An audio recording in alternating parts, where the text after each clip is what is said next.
Hello, do you have a falling feeling when you get anxiety? Do you feel like you're falling through space or falling through the air and you're out of control and it makes no sense at all?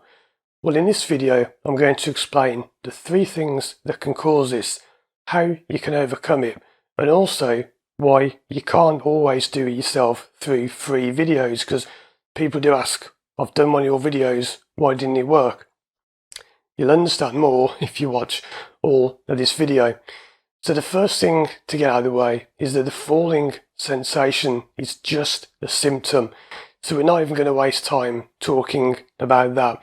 There is no point in people doing these therapies where they're told, whenever you feel the falling, cross your arms and tell yourself, I'm safe, I'm on the ground, I'm not falling. That's rubbish. It's nothing to do with that. That is not how you fix it. It's nothing to do with falling. People say, is it because of an old memory where I fell? Well, it can be, but it's often not, as I'll explain quite soon. So please don't waste your time working directly on the falling. One way you can tell, if you decide to go to a therapist and you think, do they know what they're doing? One way you can tell is if they ever work directly on your problem, they don't know what they're doing. So if you came to me and said, I've got this falling sensation, yeah, okay, I'd kind of discard that because it doesn't matter. That's not important. You don't focus on the falling, otherwise you'll just fall down, if you'll excuse the pun, and it won't work. So let's talk about the 3 ways this can actually happen, how it can manifest, so to speak. So the 3 ways are, it can be from a past event, from 2 or more parts of you wanting different things when there's an internal conflict. Or the third one is when you've just got like a general overwhelm, which I'll talk about more when we get to that part. So number 1, an event from the past. This can be the cause of the problem. So it can be that at some point in your life you had some event happen that involved falling. Now I know we just said it's not about falling. It isn't. Bear with me. Let's just say, for example, when you were a kid, you fell down some stairs. And you may even remember that. And this is where people go wrong. They either say, well, I know what it is. I know I fell down the stairs and it didn't work. You didn't get rid of the problem. Or people say, I can't think of a memory. I've been thinking for ages and I can't think of one. That isn't how it works. Because what you need to understand is, even if you fell down the stairs as a child, that itself could have been the end of your problem. Okay, so what happens often is you have 2 events. You have the sensitizing event and the activating event. So it gets a bit complicated, and you already start to see maybe why you can't fix this yourself through YouTube videos most of the time. So let's say you fell down the stairs as a kid and that's the cause of your feeling dizzy. Now, when you fell down the stairs, that would have been the activating event. So that activated the problem. But the sensitizing event was something else that happened even earlier. And that could have been, let's just say, your mother dropped you as a child. And this can happen when you're 2 or 3 or 4 years old. You do take things in, and you may have had a feeling, a sensation of falling, and that was what sort of sensitized you, but the falling down the stairs activated the problem. So you see, you'd already had the problem for a while, and the reason thinking of falling down the stairs doesn't fix it is because that isn't the problem. That's the first instance of the problem that you experienced. It isn't the problem itself, which was the being dropped as a baby or a child or whatever. Now, that's just one way it can work. Yes, it does happen, and it can often be useful, but my experience is that the more I do this work, there isn't so much one memory or one event or even 2. It can be, but often it's not. So let's move on to look at the second reason, which is the internal conflict. This is when there are 2 or more parts of you that want different things. So let's say that this is quite a funny thing to do with people. You actually get to talk to your problem. So let's just say again that the problem came from when you were a kid. You fell down the stairs. It may be that part of you wants to protect you from ever having that feeling again. Okay, and this is part of your mind thinks that was a really bad experience. I don't want to experience that again.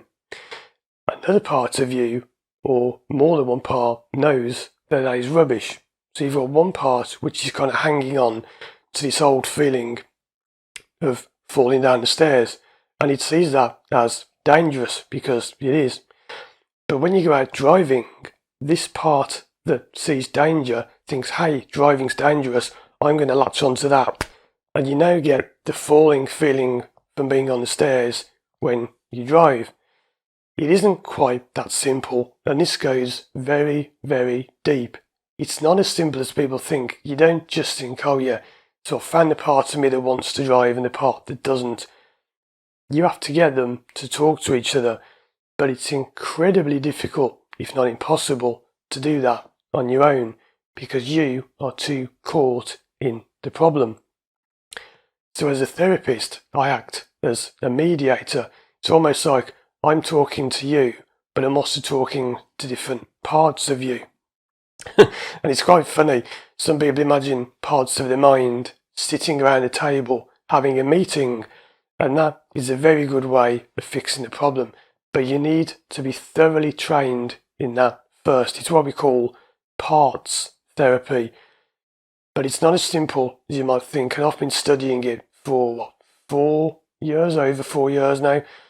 It takes a lot of practice to get it right, because if you miss out one of the steps or you don't do it properly, it won't work. You've got to really understand it in depth and detail for it to work. The third thing that can cause this falling feeling, and I don't want to say it's the most common, but it's... No, I don't want to say which one's more common because it's different for everyone, but this is a very, very common reason for it, is it's simply a general build-up, a general overwhelm. So throughout your life, think of all the things you experience. You might go through relationships, jobs, moving house, divorce, having kids, exams, taking your driving test, car crashes, arguments. Think of all the things, and they build up. Imagine this is like a tank inside you, and you start off with no pressure, and the pressure builds and builds and builds and builds. And sometimes there isn't a specific memory or an event, or there aren't parts of you that think one thing. It's just a general build-up of pressure, and for whatever reason, your mind has chosen the situation you have this feeling in to release it. Why? It doesn't matter. You could spend years. This is what some forms of therapy do. I was going to name one, but I won't. Some forms of therapy are like, okay, so tell me about your childhood. And then they'll write down 500 things that happened in your childhood. We need to do a session on each of those. And you can often tell therapists that do this will often do, not like I'm doing here, but they'll do what we call the finger cage, which is this. If you see a therapist doing this, it's a good sign that they know what they're doing. Tell me about your childhood. It's a general build-up of pressure. It's not a fixed event. It's not any of this childhood stuff. It's just you've built up so much rubbish through your life. It's just coming out. It's like the pressure is coming out in this situation. Why? Who cares? What you do about this is release the pressure. Now you can do this quite quickly and easily, but it's simply a case of letting go. And there is one way you can do it, which I'll tell you now, which is just sit somewhere quiet. You don't have to close your eyes, but it helps to just focus if you do, and just think of the bad things that have happened in your life. It's simple. Now that may not in itself get rid of it, but if you start to bring up emotions and feelings about specific things, then you work on that in therapy. that can be a great way of kind of saying, okay, what's going on?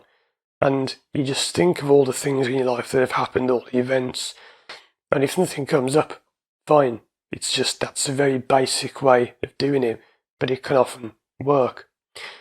So those are the three main reasons you can have it, but understand they're just models, okay? It can be an event, it can be different parts of you, it can be a general build-up, but it can be any of those on their own, or two or three of them together, or it could be something else, okay? So this is why, let's move on now to the section of why you can't always fix this yourself with YouTube videos. Now, first of all, you can, because I have at the moment 12 hypnosis tracks on my channel, and many people have said, wow, that fixed my problem. But why don't they always work? Because people understandably ask, why didn't it work? I did this hypnosis and it didn't work. Right, this is complicated to explain. First of all, let's say there are three different ways you can get it. So if you watch a video based on this method and your reason is this one, it won't work. So first of all, you've got to get the right one of the three, or the right combination. Then you've got to find out what the event was, what the parts are, or what the pressure is. How do you do that? Well, some people see it with their eyes, even when their eyes are closed. Some people say, I can see these things in my mind. Some people hear, they say, I can hear an old memory, I can hear this sound I see. Some people feel, touch, taste. Any of your senses can be the key to doing it. So you've got three different reasons to having it, 5 different senses. So already you see how many different combinations of methods there is. And then you've got the fact that in YouTube videos, you can't what we call calibrate. So when I'm working with a client, the way you often get to the source of a problem is I will do something unconsciously. So if you watch my shoulder there now, let's say I'm talking to someone and I notice they keep twitching like that. I'm exaggerating it. It might be very subtle, like in reality it would look like this. Can you see me doing that? Very slight. And you wouldn't know you're doing it. And I would notice it and say, what's your shoulder doing? Nothing. It is. And when you do it, I might say, there you go. And people get confused and say, there I go, what? What are you on about? And you do it again. There you go. I'm talking to your subconscious because I can see your subconscious doing this. And it's like it's talking to me. And believe it or not, that's how you put people into hypnosis. They think, well, why's my shoulder doing that? And then they start to think about it, they focus on it, the thoughts and the memories come up. You can't do that in a YouTube video. I can't say to you, I want you to notice something that you can't notice. How do you notice something you can't notice? I've had times, if I do something now, do you notice what I'm doing? Does anybody notice what I'm doing? Which is a bit unusual. And if you were talking to me now as a therapist, you must be picking up on this, because this is the key to my solution. Have you noticed what I'm doing? Has anyone noticed? You notice how for the last few seconds I've been blinking a lot, so much it's making my eye burn. That's your subconscious speaking. But in a YouTube video, you wouldn't know that because you may not even notice because it's subconscious and subconscious. So you see, it's incredibly hard, if not impossible, to fix it yourself in a YouTube video. Yes, you can do it, but it's difficult. It's like when you see these videos, how to repair storm ones. If you've got scratched wheels on your car, if you've got scratched alloy wheels, this video shows you how to repair them. Step 1, what was step 1? Remove the wheel from the alloy. How do you remove the tyre from the wheel at step 1? How do you even, for some people, get the car up in the air, get the tyre off? Step 1. You can't do it. It's too much. Right? Sometimes you need expert help. And I do find it funny when people sometimes get angry in comments and say, you're just selling things, your videos are just adverts. I'm telling you all you for free. I've just told you how to fix your problem, but you do need expert help at times. We all need help, right? Let's say something went wrong with my stairs. I would call in someone who knows what they're doing. It's a special spiral staircase. That's quite hard to construct. So I couldn't fix it myself. I wouldn't know what I'm doing. I'll call in an expert. And if you've got this falling feeling, that's often what you need to do. By all means, have a go at fixing it yourself. But it's very difficult because you don't know what you're doing. You're not trained in the mind and hypnosis and all that. And you simply don't know what you're doing. And even if you do, even if I do it with myself, you can't spot the things you need to spot because to you, they're hidden.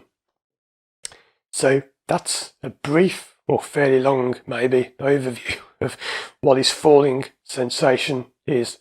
Watch these other videos on the screen now for more help with your anxiety. And if you'd like to work with me one-to-one online from anywhere in the world, contact me through my website, firstdrive.com.